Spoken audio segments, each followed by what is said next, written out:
Hello guys, nandito tayo ngayon sa may bukid. Nandito tayo ang bukid, si Tita. Ayan, nakapasyal sa bukid si Tita. Nagpapatubig po kami ng mga punla. Ay, mga punla o punla. Ayan, ito po yung tinatanim ng mister ko.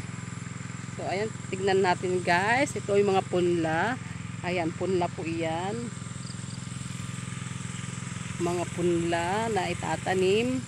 So yung ibang mga punla hindi po sa amin yan. Di ba ang daming punla mga nakaano siya, naka-garden talaga. Pero hindi sa amin yan guys. Ang sa amin ay ito lang. Kung saan mayroong hose. Kasi papatubigan para lumaki. Para lumaki siya at mabuhay pa. Ayan. Ayan, bali dalawang garden yan. Yun maraming damo. Hindi na nalinisan. Ayun, ayan.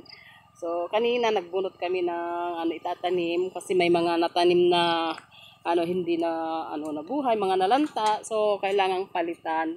Kaya yan. Nagpapatubig kami para meron pa silang itatanim kasi meron pang hindi natamnan. Ayan.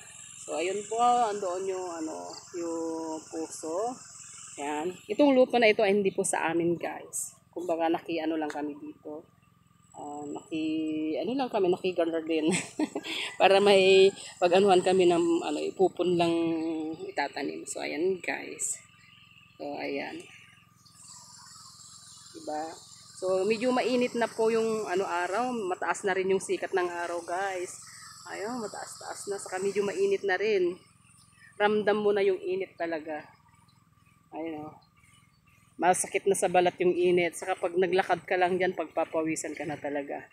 So, ayan. So, ayan po yung kinabubuhay namin. Magkakaroon lang kami ng pera kung may maibebenta na. So, puro utang ang kinabubuhay namin. Kaya ito, nagsusumikap si Tita sa sa pagbablog. Ayan, para may dagdag po kaming income sa pang-araw-araw namin, di ba? Hindi man siya araw-araw nakukuha, at least may hinihintay, di ba? Ayan, kasi yung mga tanim, matagal pa yan bago maani. So, yun lang po guys. Salamat po sa lahat ng nanonood at mga nagpapalo. Thank you po sa inyo lahat guys.